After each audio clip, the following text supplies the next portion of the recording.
Hi and welcome to the Geek Legion of Doom. This is the big movie review and I'll be having a look at the movie of the almighty Thor. So this is obviously going to be the fourth part of my Thor Mockbuster marathon, and this one is actually probably the most closest to the Marvel version of Thor, and it obviously came out in 2011, was meant to be a direct Mockbuster to the Marvel movie. I was actually expecting a little bit. I thought it might be quite fun before I watched it. Now, I was pretty much wrong about that.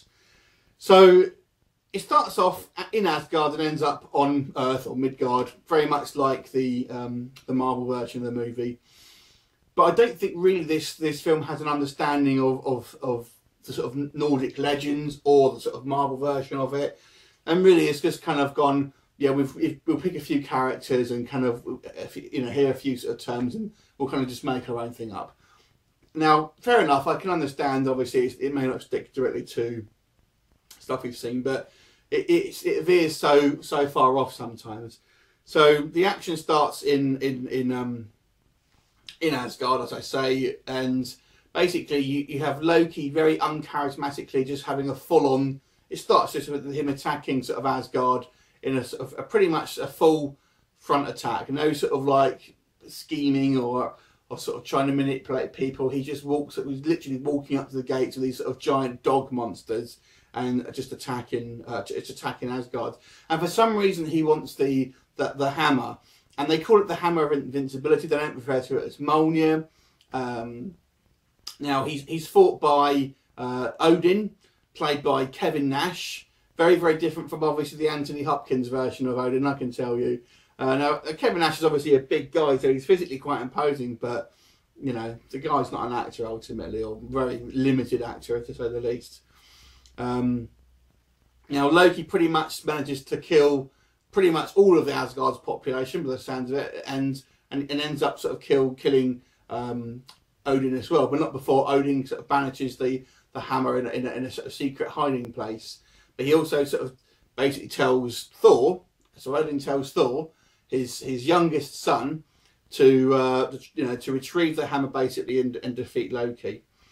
And Thor is then helped by this kind of like sort of female warrior woman who we're told has sort of been trained by the Valkyries, and I think she's played by an actress called Patricia Arquette. And she kind of has a thick accent, so it's difficult to really understand what she's saying a lot of the time, I found. So they end up having to go to Earth, or Midgard, and they're basically sort of Loki, who's played by Richard Grieco, who is an experienced actor, to be fair. This is why I was maybe expecting the acting to be a little better, because it does have a couple of actual actors in there. But really, the acting is so bad in this film. I'll come on to it again in a second. So, you have fights and stuff, including Uzi machine gun fights between Loki and Thor, which I think you'd never see Thor do, but there you go.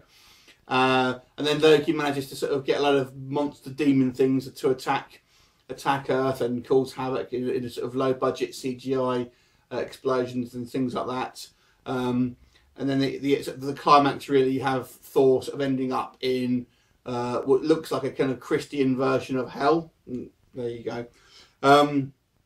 So there you go. That's pretty much the plot. Now, like I was actually a little bit intrigued about this film, because I thought, well, maybe it's going to kind of very much be a copy of the Marvel version, but it really wasn't, and it was actually far worse than my already low expectations.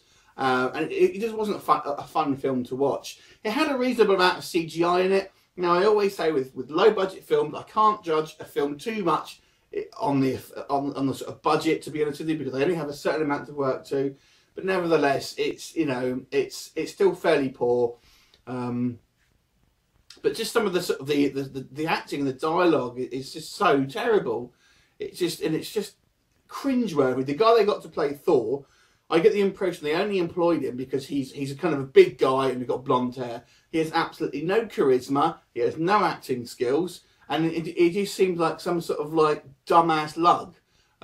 Richard Grieco, as I say, is a relatively established actor, and he looks kind of creepy as Loki. I'll kind of give him that. But again, he's just going through the motions. He doesn't care, not even bother trying. And some of the supporting cast my God, have got some terrible dialogue, and the way they deliver it is bad as well.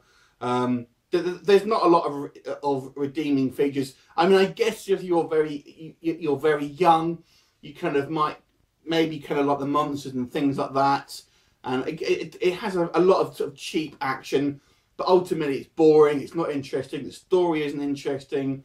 Very little to redeem this one. I was actually expecting this one to be the best out of the 4 mockbusters that I reviewed, but it isn't.